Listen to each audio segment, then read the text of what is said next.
दोस्तों नमस्कार और स्वागत है आप सभी का बीसीटी में। दोस्तों मैं ध्रुव लाल यादव और बैठे हैं D Star recording studio Ganesh Nagar New Delhi में। दोस्तों जैसे कि हमें भी पता है और हमारे देखने वाले ढेर सारे मित्रों को भी पता है कि बीसीटी पर भोजपुरी सिनेमा से संबंधित बहुत ढेर सारा जानकारी कहीं ना कहीं से लेकर आते रहते हैं और हमारे बहुत से मित्र इसमें कुछ देखते हैं, कुछ सीखते हैं, कुछ जानते हैं और भविष्य में अच्छा काम करते हैं। दोस्तों आज का जो विषय है कि भोजपुरी इंडस्ट्री में सफल कैसे हों, इसी पर बात करेंगे। अगर हमारे नए मित्र हैं तो चैनल को सब्सक्राइब कर लीजिए, पुराने मित्र देख रहे हैं तो वीडियो को लाइक करके शेयर कर दीजिए। और साथ साथ में दोस्तों भोजपुरी इंडस्ट्री में सफल कैसे हुआ जाए, आज हम 5 मंत्र ऐसे बताएंगे कि अगर आप फॉलो करते हैं तो गारंटी है सफल होने से आपको कोई नहीं रोक सकता है। तो वीडियो पर बने रहिए और समय दीजिए। तो दोस्तों 5 मंत्रों में से पहला है कंटिन्यूटी, यानी कि निरंतर, यानी कि लगातार, यानी कि जो फर्स्ट सब्जेक्ट है हमारा, जो फर्स्ट मंत्र है, कंटिन्यू काम करने वाले कभी विफल नहीं होते हैं। कंटिन्यू काम करने से क्या फायदा होता है, जैसे आप किसी भी सब्जेक्ट को लेकर काम करना शुरू कर दिए तो पहला नंबर जब आप पहली बार उस पर काम करते हैं तो बहुत कुछ चीजें होती हैं कि आपसे अनजान होता है और जितना जानकारी आपको होता है उतना ही कर पाते हैं। लेकिन जब लगातार काम करते हैं तो आपको ढेर सारे ऐसे जानकारी नए मिलते हैं कि जो आपके सब्जेक्ट में 4 चांद लगा देते हैं, यानी कि सीढ़ी दर सीढ़ी चढ़ते चढ़ते आपको निचोड़ मिलता है उसका। कंटिन्यू काम करने से सबसे बड़ा प्रॉफिट यही है कि बहुत कुछ चीज़ें आप नहीं जानते हो जिसके वजह से शुरुआत में असफल हो जाते हो, लेकिन जब कंटिन्यू काम करोगे तो उससे आपको कुछ जानकारियां ऐसी भी मिल जाती हैं कि जिससे आप बहुत दूर रहते हैं, बहुत अनजान रहते हैं, जिसके बगैर जो है सफल होना कहीं नहीं, मतलब कहीं से भी नहीं हो सकता। सफल होना बहुत बड़ी बात हो जाती है। तो कंटिन्यू काम करने से आपको सबसे बड़ा जो फायदा होने वाला है कि बहुत कुछ चीज़ें आपको सीखने को मिल जाएगा और वही चीज़ें आप सीखोगे जिनकी ज़रूरत होती है। तो कंटिन्यू काम अवश्य करें। जब आप इस लाइन में आएँ तो कंटिन्यू काम करने पर विशेष करके फोकस करें, ऊबे मत, भागे मत। और दोस्तों हमारा जो दूसरा मंत्र है, जो हम अपने अनुभव के अनुसार आप लोगों के बीच में शेयर कर रहे हैं, जितने भी बातें हम आप लोगों के बीच में लेकर आए हैं वो हमारा अनुभव है और इतिहास भी है एक, कि भाई जो कंटिन्यू वर्क करता है, एक सब्जेक्ट को चुनकर परमानेंट काम करता है, उसको रिजल्ट जरूर मिलता है। दोस्तों अगला मंत्र है दूसरा नंबर, सब्र, पेशेंस, यानी कि सब्र रखिए। हमारे बहुत से मित्र हैं अपना धैर्य खो देते हैं, मतलब सब्र उनका टूट जाता है, पेशेंस नहीं होता उनको। आज सिंगिंग करने लगे, 2-3 गाने गाए, कल राइटिंग करने लगते हैं, कभी क्या होता है कि म्यूजिक कंपोजर बनने की कोशिश करने लगते हैं, कभी क्या होता है कि वो भाई प्लेटफॉर्म चेंज करते रहते हैं, सब्र नहीं होता। 2-4 गाने किए, पता चला कि भाई इसमें तो कुछ नहीं हो रहा है, हमें राइटिंग आता है, ये अच्छा कर ले जाते हैं, उस पर काम करेंगे। कहीं क्या होता है कि स्टूडियो में बैठते बैठते गाते गाते सोचने लगते हैं कि यार हम कंपोजर ही क्यों ना बन जाए, इसमें बहुत ज़्यादा पैसा है। तो यहाँ पर सबसे बड़ी प्रॉब्लम है कि वो कुछ भी नहीं कर पाते हैं, उनका सब कुछ बेकार हो जाता है क्योंकि उनके पास सब्र नहीं है, इंतजार नहीं कर पाते।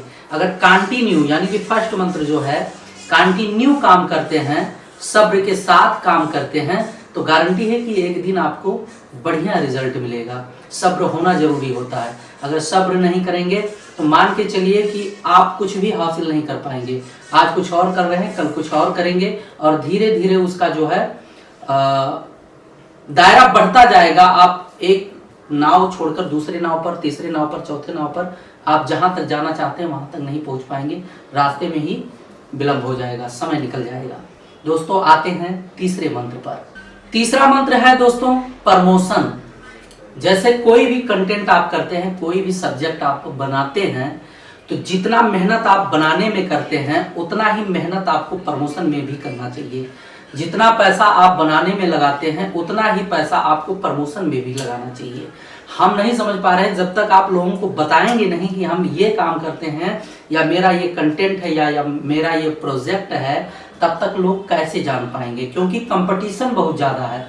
अब इतना ढेर सारा कंपटीशन है, अगर इस कंपटीशन में बूस्ट करके आप आगे नहीं निकलेंगे तो फिर क्या होगा, क्या रिजल्ट आपको मिलेगा। एक बार अपने माइंड में इन सब बातों को रखकर सोचिए कि भाई कंपटीशन इतना ज़्यादा है, काम करने वाले बहुत से लोग हैं, तो उनसे अगर आपको कुछ सीखना है या उनसे आपको कुछ आगे निकलना है या उनको पीछे छोड़ के आपको अपने आप को सबसे आगे प्रेजेंट करना है, तो प्रमोशन होना बहुत ज़्यादा ज़रूरी होता है।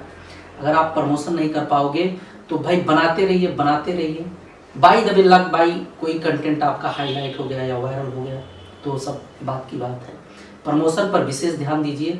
जहां भी मौका मिले आपको अपने आप को प्रेजेंट करने का या अपने कंटेंट या प्रोजेक्ट या सब्जेक्ट को प्रेजेंट करने का, वहां पर वो मौका मत छोड़ा करें। चाहे स्टेज हो, चाहे कहीं भी कम्युनिटी हो लोगों का, या सोशल मीडिया हुआ, या कोई भी प्लेटफॉर्म है, पेड प्रमोशन है, प्रमोशन जरूर किया करें। प्रमोशन का बहुत हटके और बहुत ज़्यादा फायदा होता है। दोस्तों आते हैं अगले मंत्र पे। दोस्तों अगला मंत्र है जो आपका टीम वर्क होता है वो मजबूत होना चाहिए। अच्छा कंपोजर होना चाहिए, अच्छा राइटर होना चाहिए, अच्छा मेकिंग के जितने भी टूल्स होते हैं अच्छे से उसको डील करने वाले, उसको हैंडल करने वाले होने चाहिए। अच्छा स्टूडियो होना चाहिए, अच्छा कैमरामैन होना चाहिए, कोरियोग्राफर होना चाहिए। जो भी मतलब जिस लिमिट में, जिस बजट में आप काम कर रहे हैं, जिस स्तर पे आप काम कर रहे हैं, उस स्तर के जो टीम वर्क होते हैं, उस टीम में काम करने वाले जो लोग होते हैं वो अच्छे होने चाहिए, क्योंकि इनका बहुत बड़ा महत्व होता है, बहुत बड़ा योगदान होता है। राइटर का अगर बात कर लिया जाए तो राइटर भाई जब तक सुलझा हुआ राइटर नहीं होगा या बढ़िया सुलझा हुआ डायरेक्टर या म्यूजिक कंपोजर या रिकॉर्डिस्ट या जिस स्टूडियो में आप काम करते हैं वहाँ के लोग, काम करने वाले लोग जो होते हैं वो सुलझे हुए नहीं होंगे, समझदार नहीं होंगे या काम के प्रति ईमानदार नहीं होंगे, तो आप कितना भी मेहनत कर लीजिए, कितना भी पैसा बेकार करिए, कुछ भी करिए, कोई फायदा नहीं होने वाला है, बेकार ही जाएगा। तो हमेशा जो है कोशिश करिए कि जो आपका टीम हो बढ़िया हो, अच्छे से काम करने में विश्वास रखता हो, धैर्य रखने वाले हों और ईमानदार भी होना चाहिए। अगर इन सब चीज़ों पर आप फोकस करते हैं, एक बढ़िया टीम बनाते हैं, तो गारंटी है भविष्य में आप सफल होंगे। सफल होने से आपको कोई नहीं रोक सकता है। और दोस्तों हमारा आखिरी और 5वां मंत्र है मेहनत लगातार होना चाहिए। अगर आप मेहनत लगातार नहीं करते हैं तो आपके सभी किए किराए पर पानी फिर जाना है। यानी कि मान लिया आपका कोई गाना हिट हो गया, कोई गाना चल गया मार्केट में, फिर आप स्टूडियो वाले मेहनत करने लगे या कंपनी वाले या जो आपके साथ काम कर रहे हैं वो मेहनत करने लगे। अब आप सोच लो कि आपका 1 गाना 2 गाना 4 गाना हिट हो गया, अब तो हम वैसे ही चलते जाएंगे, या हमारा गाना या कंटेंट या वीडियो जो कुछ भी आप बनाते हैं, कोई भी प्रोजेक्ट या सब्जेक्ट अब ऐसे ही चलने लगेगा। ऐसा होता नहीं है। अगर आप मेहनत करना छोड़ दोगे तो धीरे धीरे फिर वो उसी स्तर पे आ जाएगा जहाँ से आपने शुरुआत किया था। तो मेहनत लगातार करिए, काम लगातार करिए अगर रिजल्ट चाहिए तो।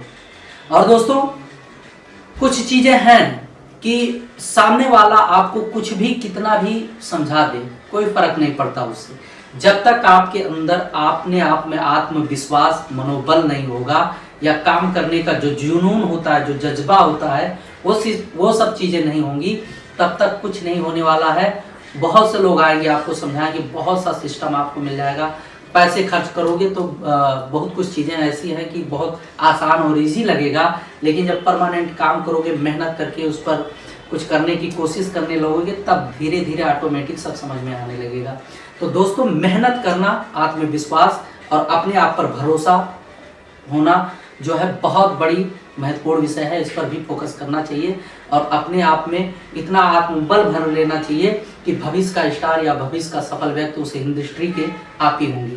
तो दोस्तों उम्मीद करता हूं कि जो जानकारी मैंने आप लोगों के बीच में शेयर करने की कोशिश की है, आप लोग इससे संतुष्ट भी होंगे और भविष्य में मेहनत भी करेंगे। तो आप बने रहिए BCT पर। हम मिलेंगे ढेर सारे नए जानकारी के साथ नए वीडियो में। तब तक के लिए नमस्कार।